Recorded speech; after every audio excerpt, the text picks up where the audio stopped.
S কুকিংয়ে তোমাদের সবাইকে স্বাগত। আজ তোমাদেরকে বানিয়ে দেখাবো ডিম চিকেনের এক রেসিপি।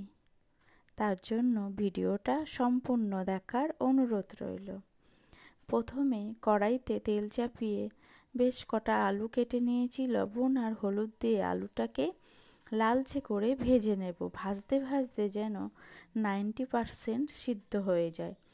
এইদিকে 8-10টা শুকনো লঙ্কা, 10টা মতন 10 কোয়া মতন রসুনের কোয়া বেটে নেব। আলুগুলো ভাজা ভাজা হয়ে গেছে, তুলে নেব। ওই তেলে 5-6 পিস মতো চিকেন ছিল, সেইগুলো একটু লবণ আর হলুদ মাখিয়ে রেখেছিলাম, সেটা ধুয়ে এই তেলে দিয়ে দেব। অল্প লবণ আর হলুদ দিয়ে বেশ একটু এপিট ওপিট লালচে করে ভেজে তুলে নেব। সেই তেলে দেব এলাচ, দারচিনি আর কটা জয়িত্রী ফুলের টুকরো, দিয়ে দেব অল্প চিনি। চিনিটা দিলে দারুণ কালার আসে। এবার দেব 2টো কোচানো পেঁয়াজ। পেঁয়াজটাকে একদম লালচে করে ভেজে নেব। বেশ ভাজা ভাজা হয়ে যাবে, তখন দেব সেই শুকনো লঙ্কা আর রসুনের কোয়া বাটাটা। আমি এতে কিন্তু আদা দিইনি, গোটা রসুন দিয়েছি। মিক্সিং জারটা ধুয়ে অল্প জল দেব, দিয়ে অল্প হলুদ দেব পরিমাণ মতো, দিয়ে সুন্দর করে এটাকে কষিয়ে নেব হাফ টমেটো দিয়ে। যখন রসুনের কাঁচা গন্ধটা ছেড়ে যাবে, মশলা থেকে তেলটা ছেড়ে আসবে, সেই পর্যন্ত সুন্দর করে কষিয়ে নেব। কষানোটা যত ভালো হবে টেস্টটা কিন্তু ততটাই ভালো হয়। একদম কষানোর থেকে পুরোপুরি তেলটা ছেড়ে দিয়েছে। এবার ভেজে তুলে রাখা সেই চিকেন আর আলুর পিসগুলো দিয়ে দেব।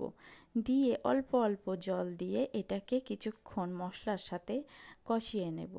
আর এই দিকে কটা ডিম সিদ্ধ হতে দিয়েছিলাম, তার খোলাটা ছাড়িয়ে ডিমগুলো দিয়ে দেব এর সাথে। একই সঙ্গে দিয়ে অল্প অল্প জল দিয়ে দিয়ে বেশ কষিয়ে নেব লো টু মিডিয়াম আঁচে।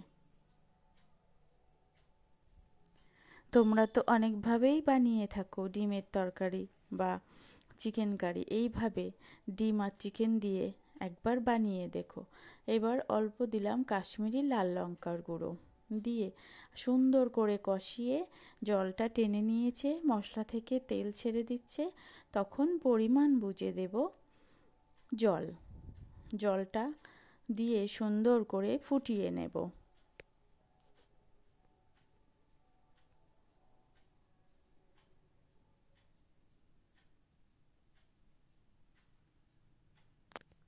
কিছুক্ষণ রান্না করে নিয়ে লবণ ঝালটা ঠিক মতো চেখে নেব।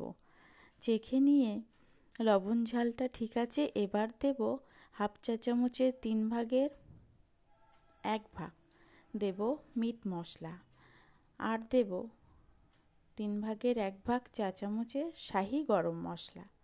এইগুলো দিয়ে অল্প করে কিছুক্ষণ রান্না করে নিলেই রেডি দারুণ স্বাদের ডিম চিকেনের কারি। এইভাবে তোমরা একবার অন্তত বানিয়ে দেখো।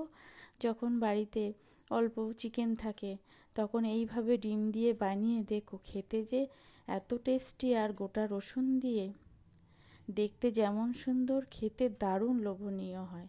ভিডিওটি ভালো লাগলে অবশ্যই লাইক, শেয়ার, সাবস্ক্রাইব করে পাশে থাকার অনুরোধ রইল।